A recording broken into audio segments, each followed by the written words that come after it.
It's almost Friday.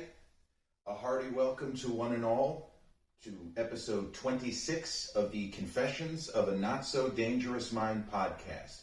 If you've decided to spend a little time with me this evening on my YouTube channel, don't forget to click like, smash the subscriber bell. Or if you're joining me for the audio version of the podcast, whether it's on Spotify, iTunes, or the other platform, please, if you enjoy the content, click like and subscribe. So, my single favorite historical figure ever, Muhammad Ali. I've talked about him on a few of the podcasts already. My favorite person to ever work in the movie business, Clint Eastwood.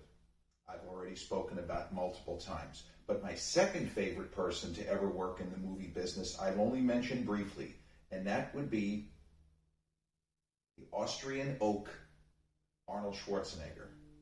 Former, seven-time IFBB Mr. Olympia, 1970 to 75, and then he came back controversially, won it in 1980. And my kind of history with Arnold, I don't really have a history, like we've never met or anything like that, and the same with Clint. This is all appreciation from a distance, like so many of us. We have people that we adore, even though we don't know them personally. They may turn out to be assholes, right? But I was a fan of Arnold before I got into fitness. And when you have a figure like that, I feel like he means something different to different people depending on when they became a fan. But I started to follow him. The first movie of his that I saw was actually The Terminator on HBO. That would have been sometime in 1985. And other kids in Mr. Fink, Fairfield Elementary, 84, 85, it's a long time ago, were talking up this movie. They hadn't seen it in theaters to my recollection, but they were saying the phrase, "I'll be back." And another phrase, my old pal Greg Lee, one of the funniest people I've ever met, he used to walk around, we're 10 years old, and he used to walk around going, "Fuck you, asshole." He used to just do it all day. Hopefully the teachers wouldn't hear him, but he would just walk around and in that kind of flat, mildly European accent, "Fuck you, asshole." So The Terminator was my first experience with Arnold as a fan, and certainly his performance, if you want to call it a performance, he doesn't do that much emoting, but as an emotionless killing machine, literally, he's amazing. Now, I did know that he had been a bodybuilder, and I knew that, he still had a certain look because he was still in his 30s at the time. But I wasn't thinking in terms of, oh, I wish I could look like that guy or anything. I was still too young. And I continue to be a fan of his movies, even though my physical condition did not in any way match the kind of lifestyle that a person like him, even on a much lesser scale. I'm not talking about competing on the international stage. I mean being a healthful, or even as a child striving to be more healthful. I didn't do any of that or have any of that. Now, to this day, you're going to be surprised on this. I've not seen either of Arnold's Conan the Barbarian movies. I never thought that the topic was interesting. A big shoulder shrug. And I did not see Raw Deal until COVID. Hey, look what's on Netflix. Well, you know something? I've never actually seen this movie. It's not that great. But I will say that having Arnold play a guy named Mark Kaminsky is very inspired casting. It was up there with Jack Palance playing Fidel Castro, and talk about crazy casting. That was another one. But Mark Kaminsky, Arnold really, that's not a believable name. They could have come up with something else, but they didn't. And the movie is just okay. So Terminator 1, big fan. And I don't think I didn't see Commando until the 90s. I still considered myself a fan because of the Terminator, which I watched every time it was on HBO. And he had the kind of personality that I responded to because I watched him on talk shows in that time. And I was kind of vaguely aware that, he married somebody connected to the Kennedy clan, which I thought was crazy, but There's no Google in 1986. Arnold Schwarzenegger married into the Kennedys. Oh, Maria Shriver's mother, Eunice, was JFK's sister. Oh, and her father, Sergeant Shriver, started the Peace Corps. 12-year-old me did none of that. I didn't ask anybody. I just, he's marrying somebody connected to the Kennedy clan. It meant absolutely nothing to me. It was just, okay, it was a point of fact. They brought it up. And I remember pictures of the wedding. I thought it was weird that he had a crew cut. I was like, that's ridiculous. He looked huge, but why would he have a crew cut, get married with a crew cut? Well, the reason why he got married with a crew cut is he was shooting Predator at the time. Now, Predator, I did not see in theaters. I saw it on video pretty soon after it hit video, like early 1988. And I absolutely, unabashedly loved it. It was a movie that once it hit HBO, I taped it. And similar to Die Hard, like a year or so later, I watched it over and over and over. And even though I didn't necessarily have a ton of friends, wasn't the most social individual, I would walk around, if it bleeds, we can kill it. You'll set us up. This is all bullshit. All of it. The cabinet minister. We'd go around doing lines, from the movie. But I watched that film 15 times in the year of 1988. And then I saw The Running Man. The Running Man was so there are certain movies that HBO, Cinemax just kept playing over and over and over and over and over and over and over. They never stopped playing certain movies. Cocoon. Someone out there is laughing right now because they remember that Cocoon was showed more than any other movie by HBO in the mid to late 1980s. It was on every month. Cocoon. The Running Man was another movie that HBO and Cinemax, which we got at the time in Massapequa. Dad, as he would say, I'll be a sport. We'll pay extra to get extra movie channels. He was kind of the character when it came to that stuff. He'd always say, I'll be a sport. I must have watched The Running Man 20 times. $200 on Richards! $200 on Richards! I choose Ben Richards. That boy is one mean motherfucker. One of the first times I heard the MF word in a movie was that old lady with the late great Richard Dawson, my favorite game show host of all time, Family Feud, playing Damon Kelly in The Running Man. He's so good in the movie. And that old lady that is supposed to say, well, I think Fireball is going to get the next kill, or Captain Freedom. I choose Ben Richards. Top 10 movie moments from the 80s. That boy is one mean motherfucker. Excuse my French, as they say.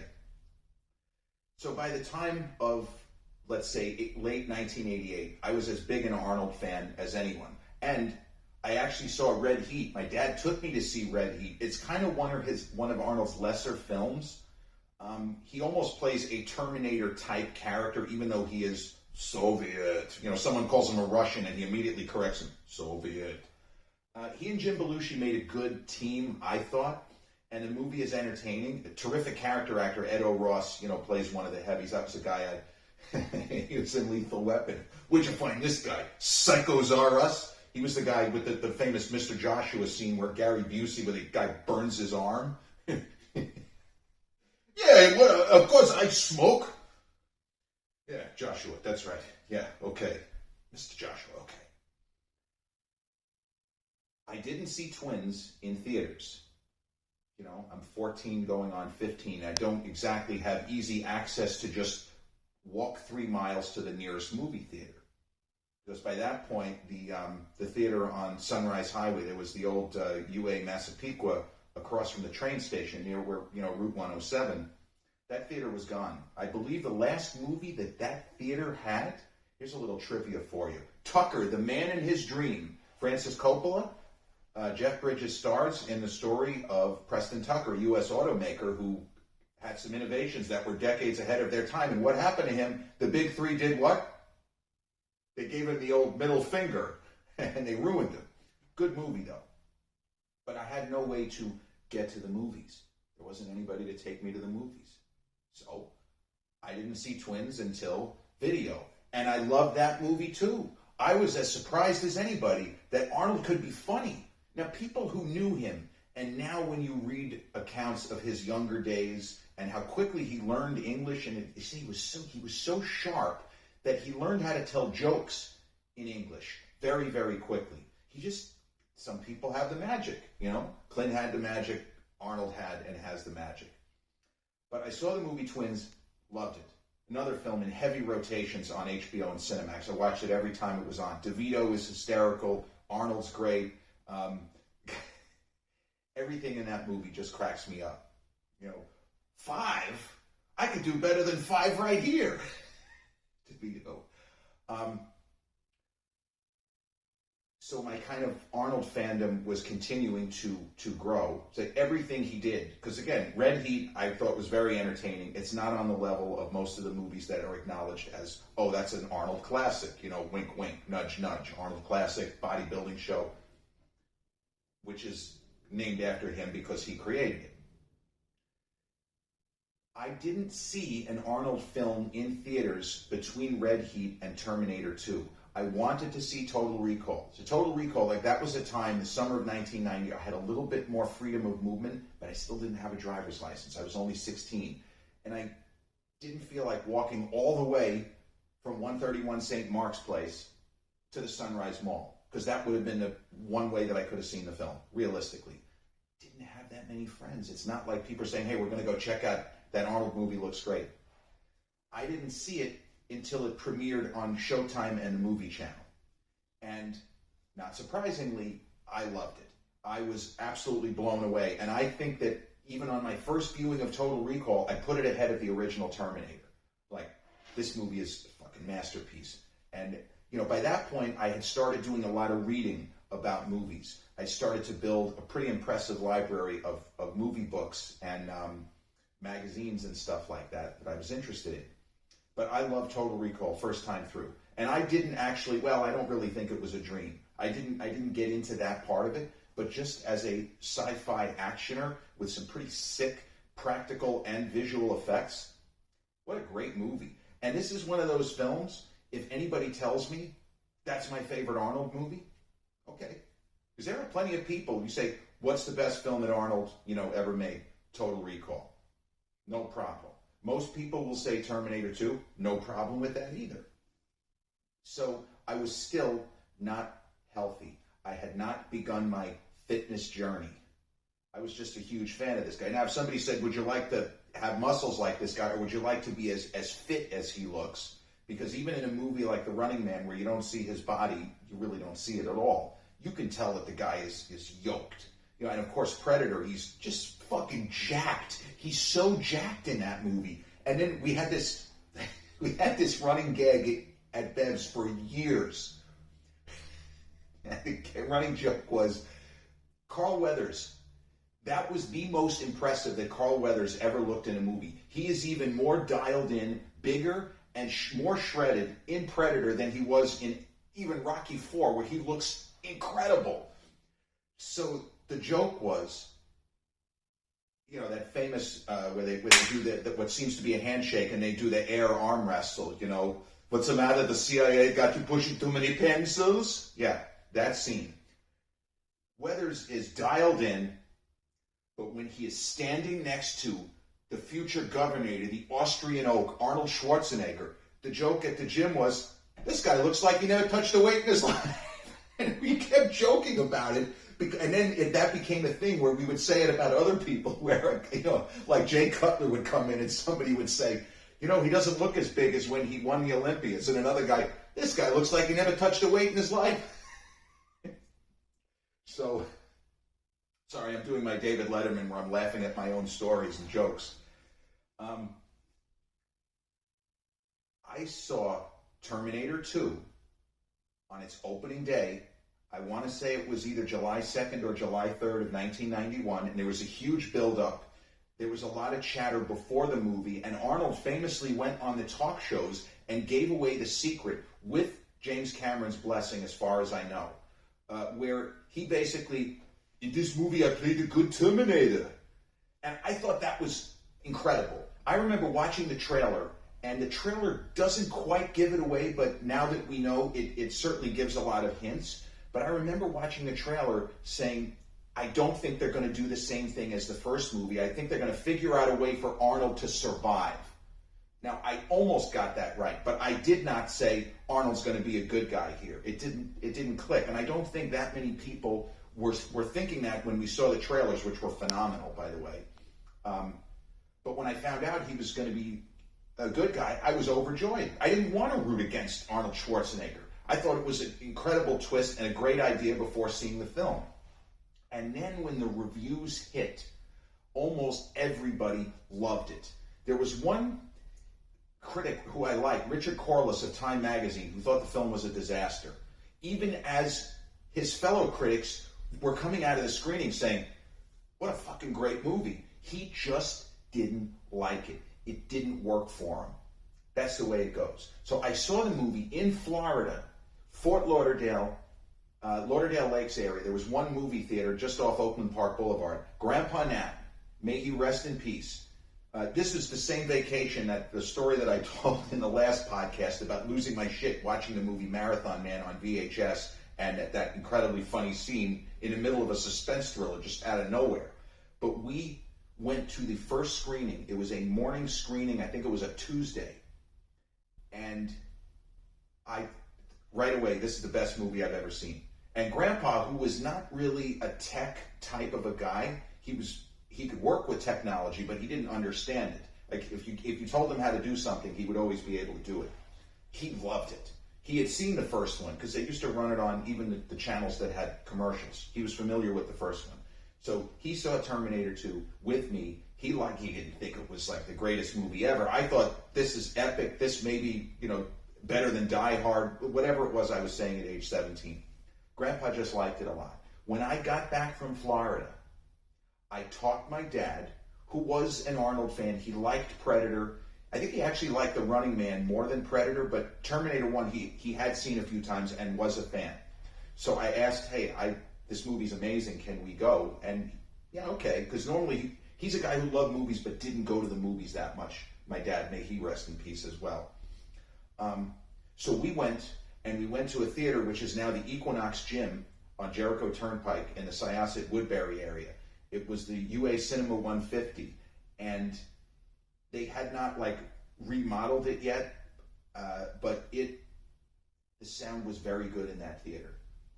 And we saw it, and me seeing it a second time, I enjoyed it just as much. It played just as brilliantly and this was a bigger screen, I should point out, with better sound. The one in Florida was kind of like bargain basement cinema. This was real. And they had all of the special sound effects. I think it was in stereo surround, whatever it was called. But the sound had definitely been enhanced from the first time I saw it. So, huge fan, Terminator 2. And I hadn't seen Kindergarten Cop. There's so many things in my life that I look back and I say, I don't understand what I was doing there. So I was already a huge movie fan. I had an opportunity to see Goodfellas. In its initial theatrical run, 33 years, don't want to go. I had an opportunity to see Home Alone. No, I don't want to go. I had an opportunity to see Kindergarten Cop. Nah, don't want to go. So I saw Kindergarten Cop at home when I had rented Terminator 2 so that my mom could see it, and I watched Terminator 2 for the third time, and I like Kindergarten Cop. It's not great. It's good. It's not great.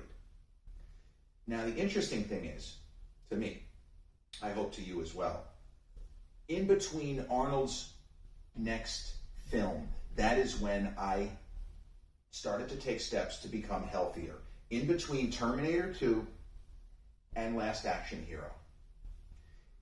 Me, at the time of Terminator 2, I was about 6 feet tall and about 215, and I hadn't touched a weight in my life. By the time of Last Action Hero, I was about 180, 6'2", 6'1¾", and fit as a fiddle, 19 years old. Now, I didn't really like Last Action Hero the first time I saw it. It was just okay.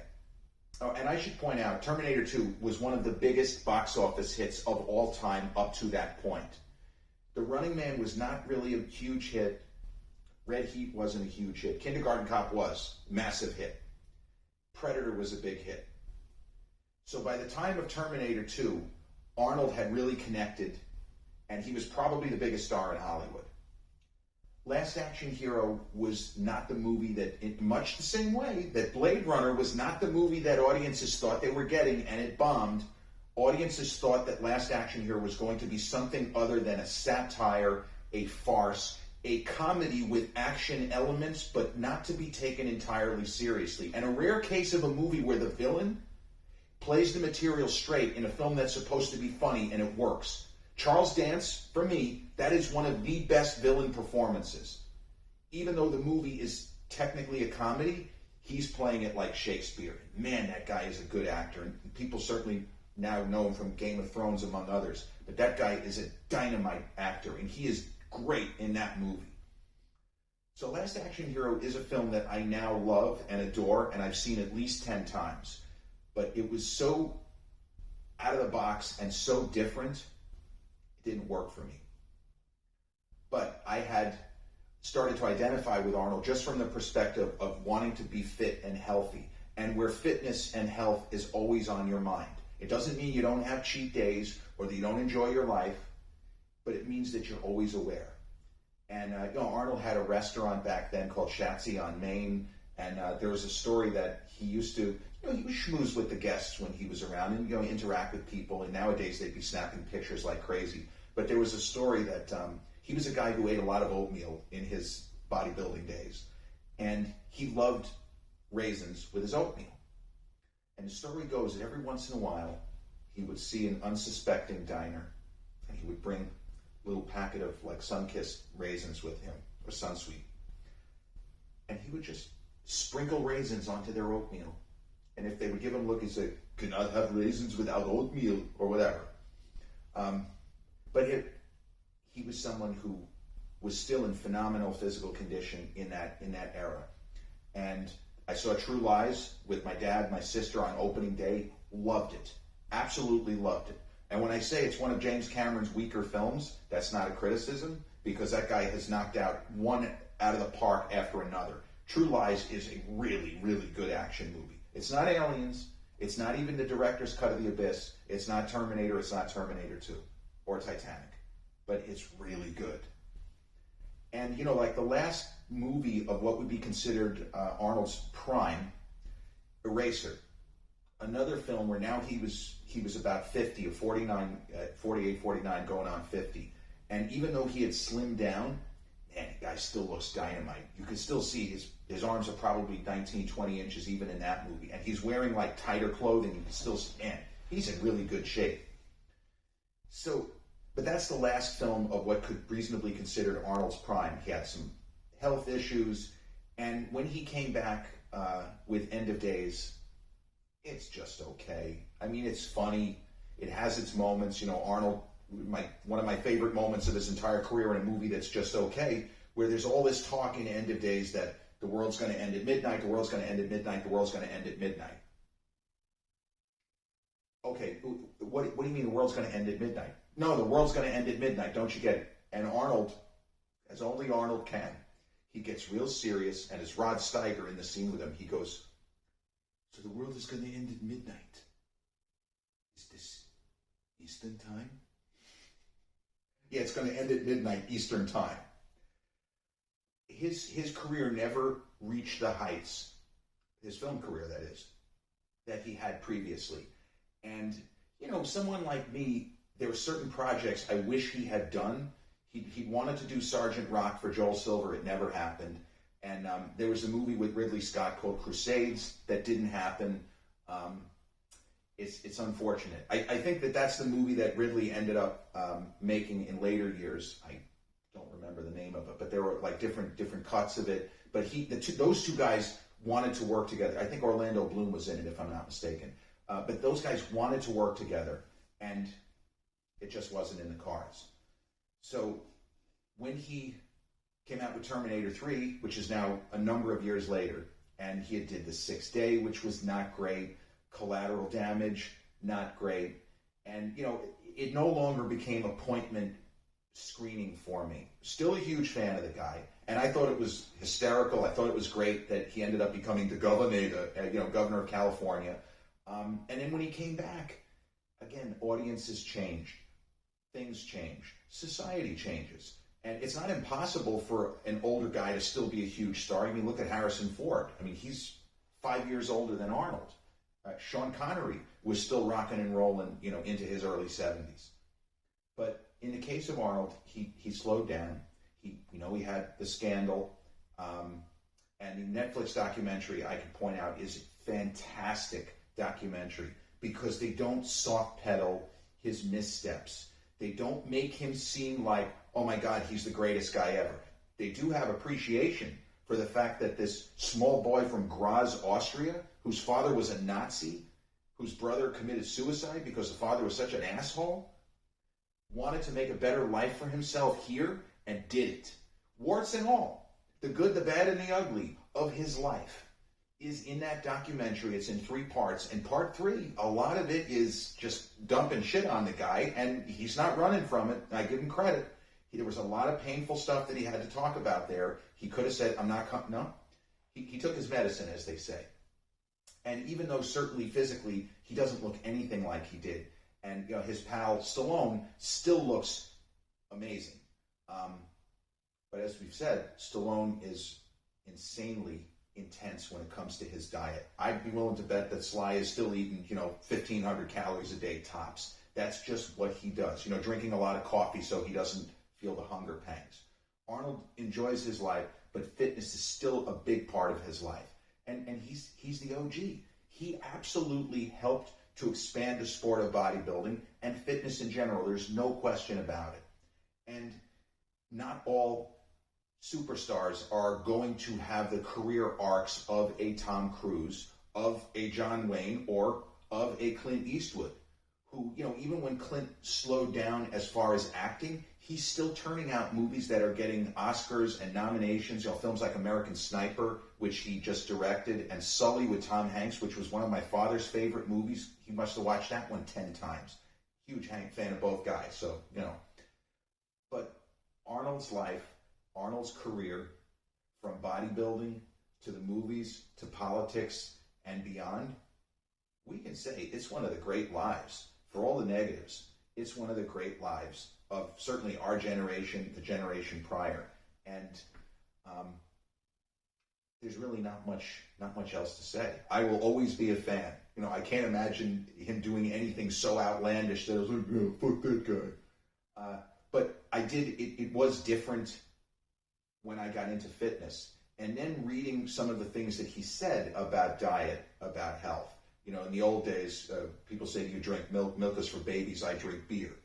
But all of the puns aside, all of the laughter aside, I'm honored and grateful and happy and proud to be a fan of his, because he has, to me, he's conducted himself in a way that I would want to in similar circumstances, that when scandal hits, you don't run from it. When something catastrophic hits that you were part of, that you did, you don't run. You face the music. And unfortunately, a lot of life is dealing with negativity and facing the music. And sometimes it's not of our own doing. But being able to stand up when it's time to and not turn and run, I think it's a bit of a metaphor for life, And with that, episode 26 of Confessions of a Not So Dangerous Mind podcast has come to a close. I want to thank you all once again very much for joining me. If you're have joined me for the YouTube version of the podcast, don't forget to click like, smash the subscriber bell, or if you've listened to the audio version on Spotify, iTunes, Amazon Music, iHeartRadio, or Google Podcasts, if you enjoy the content, please click like and subscribe. I'll be back with episode 27 real soon. And given the guy we're talking about, just repeat that. I'll be back. Take care.